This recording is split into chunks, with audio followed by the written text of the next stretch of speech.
Hi, pen friends. It's Christy, pronouns she, her, from Optimal Wellness, Yoga, and More. And I have a bit of an unboxing to do. I did a little bit of fountain pen day shopping. I took advantage of the savings plus a discount code at Atlas, and I got myself a pen that I have been considering for quite some time. When I first looked at it, I decided it was too big for me, and I didn't get it. And that was back in 2016, I think. And I've been drawn to this one because it reminds me of my original vintage ring top, which I'll bring out and show you a little later. Talking with someone else, I discovered that this particular pen is roughly the same size as the TWSBI Eco. And between all the discounts, I got a $60 pen for $30, plus a bit of a specialty nib. So let's dive in and I'll reveal what I got.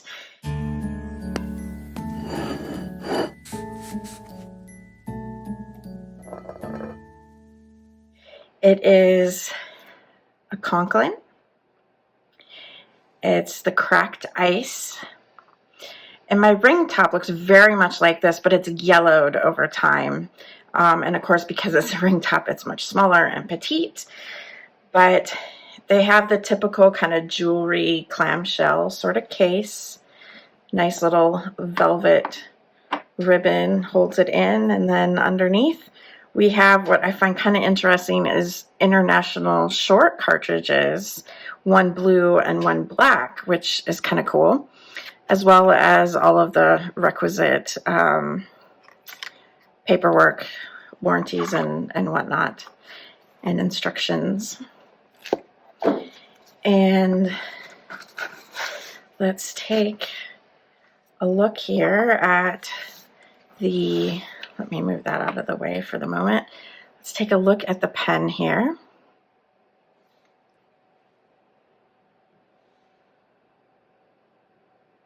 I'm kind of trying to figure out how to not get so much glare on it. There we go.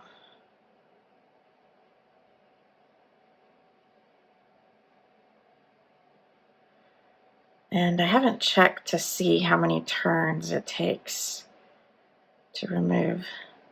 Ooh, just a little over one, so it's a quick one to uncap. If you look closely there, you see that there's little fins cut out of the nib that you maybe aren't used to seeing on most nibs. But this is how they add flex to a steel nib. So this is the Conkline Omniflex nib in extra fine, I believe, or maybe they only have one size of Omniflex. They must only have one size because the sticker doesn't say otherwise. It is a cartridge converter. Like I said, the nib is steel. It's got the nicer converters where there's some metal components to it. I prefer these. This is much like the one that's in my Schaefer. I haven't double checked if this is just an international standard converter or not.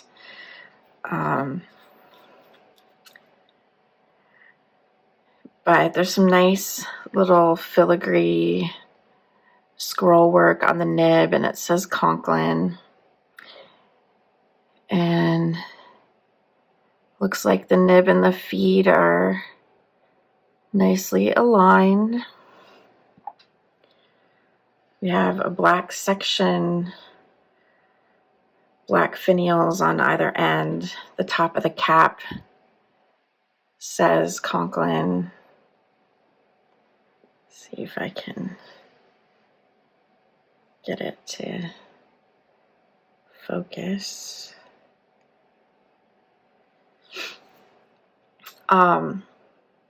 There's been a discussion lately on Simone's Discord on how to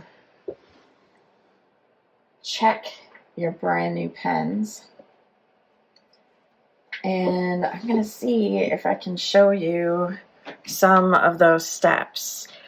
So different places have different return policies, and some will not take pens back if they've been inked. So there's some stuff to do before inking it to check and make sure. And two of my most expensive pens I've acquired this year have had some very serious nib issues, neither of which has been adequately resolved by either the company selling it or the brand. So the first thing to do is to look at the nib, and I'm going to see if I can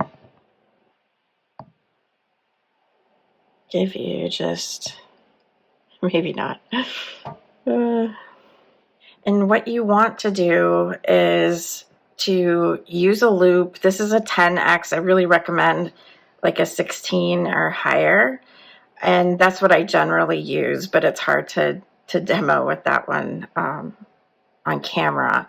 But then you're going to take the pen and hold it at a 45-degree angle to the surface of the loop or the magnifying glass.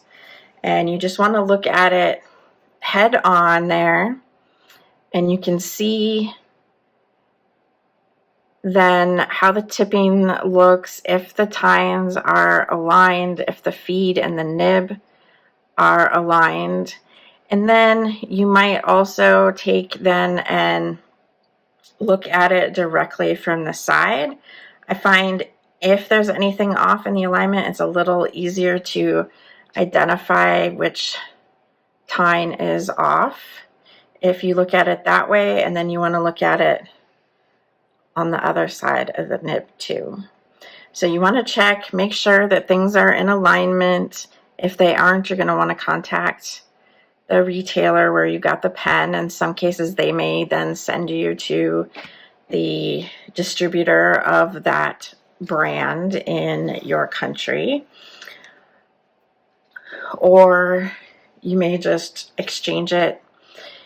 The other thing to do is to just dry write with it. So without dipping it, run it along a paper, do our usual strokes that we use when we're testing pen and ink combos, and notice if the pen catches and hangs up anywhere, because that will also generally allow you to feel that there's a misalignment. And even listen carefully, because sometimes you can hear the misalignment on the paper. If you do hear it, definitely try out a few different papers and make sure. And then the other thing to do is to run your finger over the area where you dry wrote and see if you feel the writing on the page. Because if the nib is misaligned, you're going to have one tine that kind of damages the surface of the paper, and it will leave a bit of a scratch mark. Now this one appears to be okay. So the next step I'm going to do is I'm going to dip test it, and I'm going to use the ink that is commonly used by nib meisters, and that is Waterman's Serenity blue ink. I'm not a blue ink person, but I have been assured that this ink will tell you a ton about your pen based upon how dark the blue shows up will tell you whether you've got a wet or a dry writer. Now that won't really show up necessarily in a dip test. But just dip the ink in there, hold it for a wee bit to let it draw some of the ink up into the feed.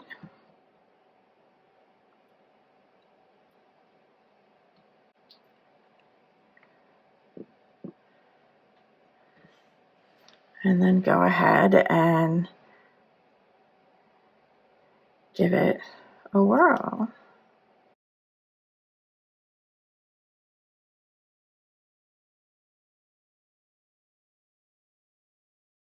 And that was putting it through a little bit of flex. It isn't super flexy, but this is the Conkline Duragraph in cracked ice. And this is the dip test.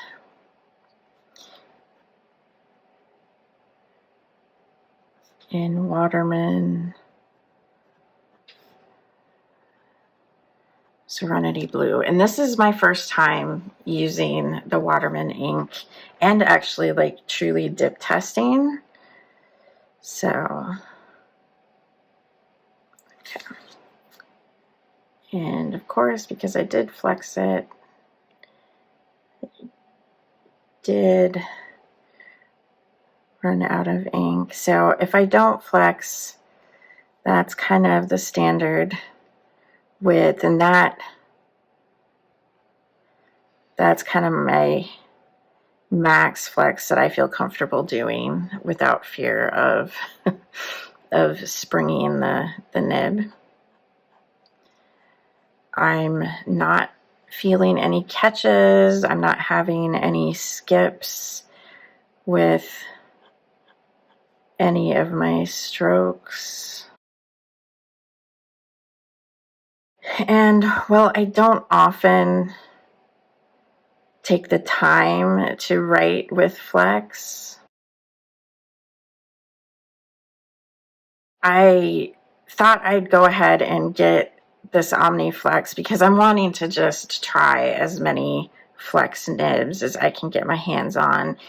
And even if I'm not actually flexing, there's often a certain amount of springiness in just regular writing that I like. And since I typically write with fine and extra fine,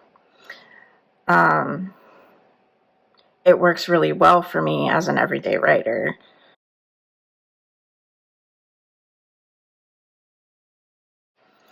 So there we go.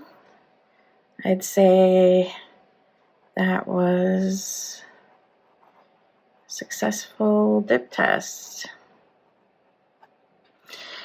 Now, one thing I'm wanting to do eventually is to put Serenity Blue in several of my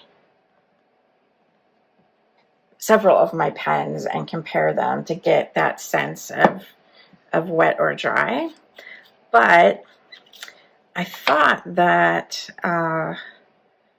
we could ink things up together here. And so what I usually do is I have an empty container, and this is normally my middle container. So this one is semi-dirty water. And so I bring water up into it, and then I empty it over into the empty container. And it's not really going to make much of a difference here since I only dip tested it, but it's always good to give new pens a quick flush before inking them.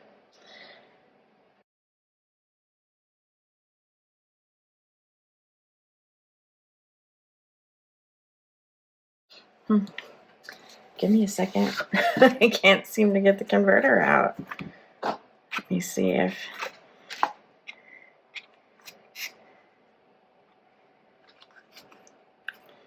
they address that in the written material.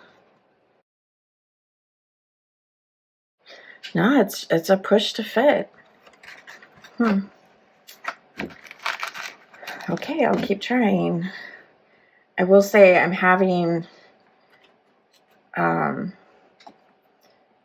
some pretty significant inflammation in my neck today. I don't know. I didn't have a good night's sleep last night. I woke up many, many, many times. I didn't stay awake, but whenever, oh, there we go. I think I got it. I got it to twist anyway. But when my neck's really acting up, I get some nerve pain and tingling in my middle and ring finger on the right hand. And so that may be impacting my grip strength here. No, it does seem to be a screw-on. Oh, their instructions are incorrect. It's a screw-on converter. Okay. Well, I'm good with that too. Ooh, that opening's too small. The reason I was taking the converter off is I was gonna roll up some of the paper towel and put it in there to dry it out, but there isn't even really much in the way of visible water there, so it's not gonna make a difference. It's interesting that the information card said it was a push converter, and it's not.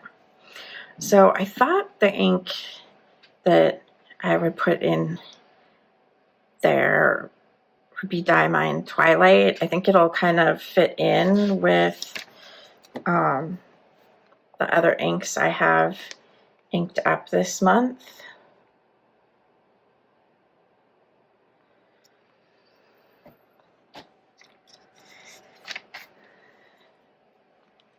It's still kind of a autumnal sort of color.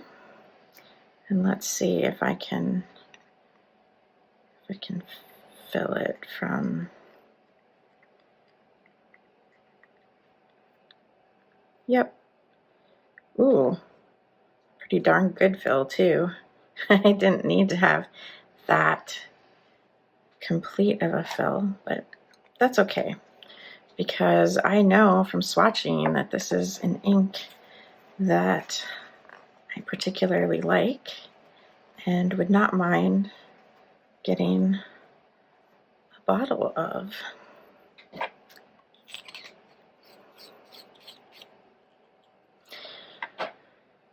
So it's been, or it is going to be, a very pen-heavy couple of weeks here. I don't know what order videos are going to go up in, but I got a Sailor Pro Gear Slim to test from Simona at Simone. I got this from the Fountain Pen Day sales, and then the day after Fountain Pen Day, I went to Penny Post and I special ordered an Esterbrook Etsy during their test drive event. And I just got notification that it shipped, and they're just the next town over, so that'll probably be here Saturday. It would be the latest I would expect. Okay, so that feels like a pretty wet writer to me. In fact, it's almost puddling on there, which is kind of interesting for it being kind of a fine nib. But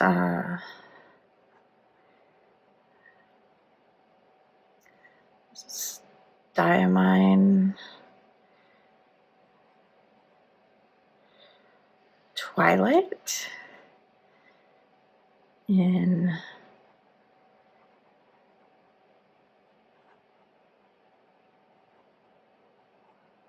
Conkline Duragraph, Cracked Ice, with Omniflex nib. And I generally find all Diamine inks to be well behaved, pretty average in wetness and lubrication and whatnot.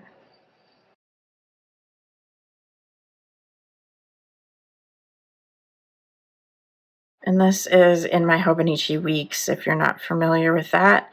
So this is the old school 52 gram Tomoe River paper, or 52 GSM, grams per square meter.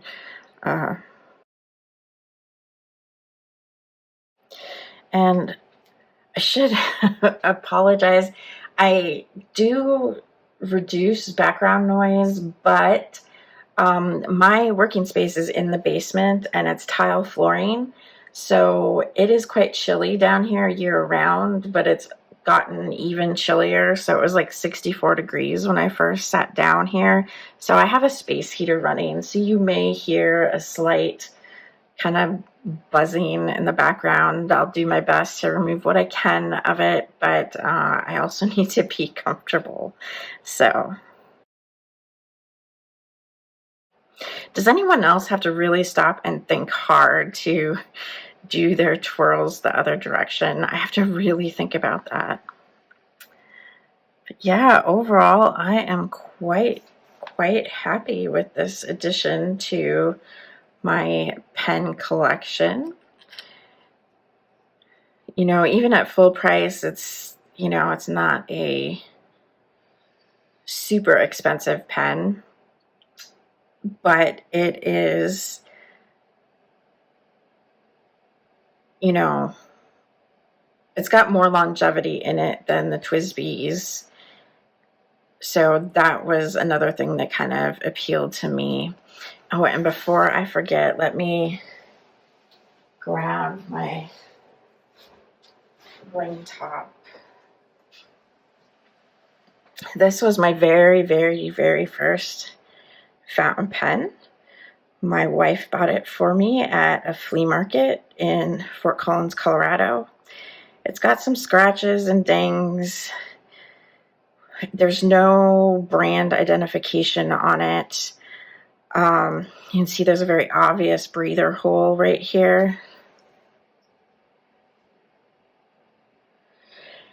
And so when it wouldn't write for me in Colorado, I thought it was the combination of the dry air there due to the elevation and the fact that if you wear it as a ring top, it's sitting nib up. But it ended up there were multiple things wrong with it. The most egregious of them was that the lever wasn't actually functioning properly.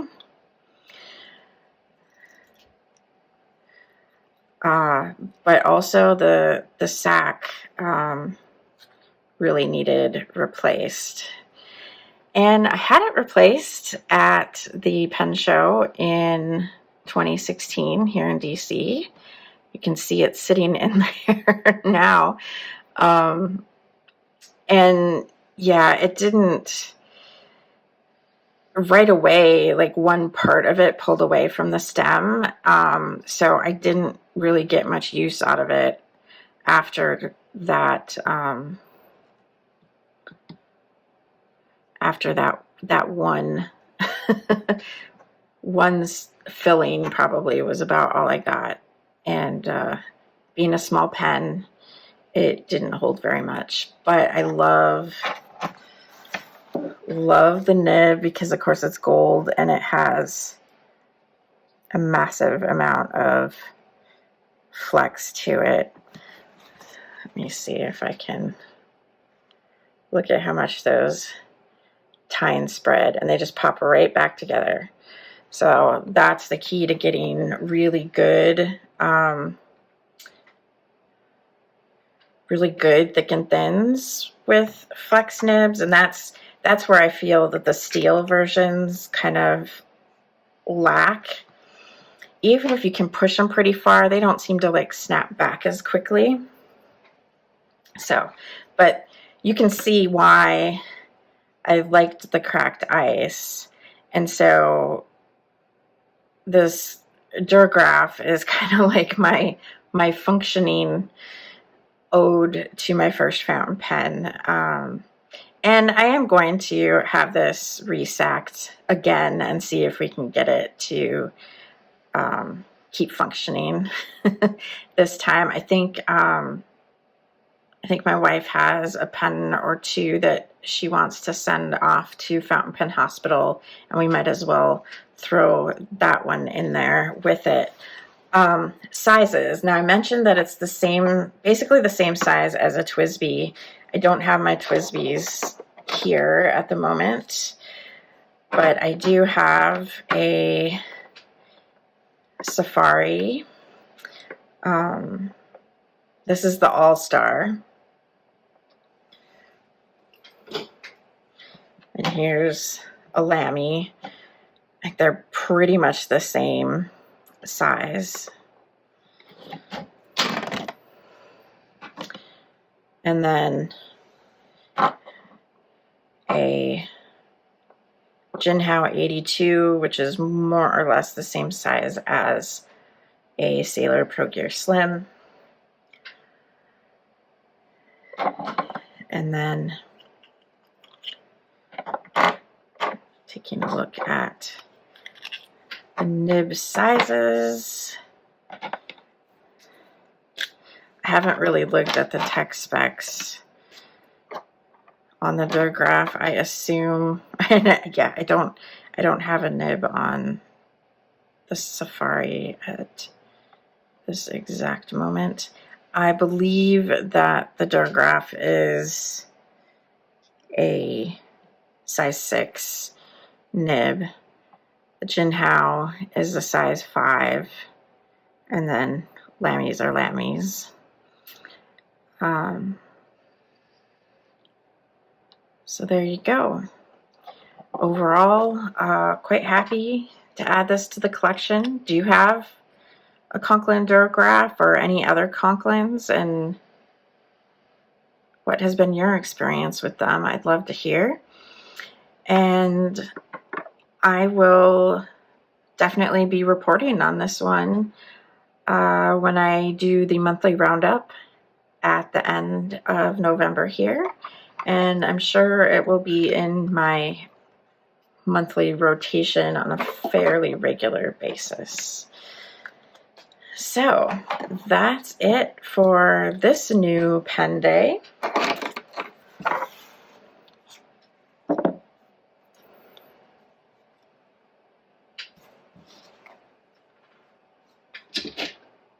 Thank you all for joining me. It has been wonderful to share this time with you. And until I see you again, please be safe and be well. Aho, and so it is. Bye.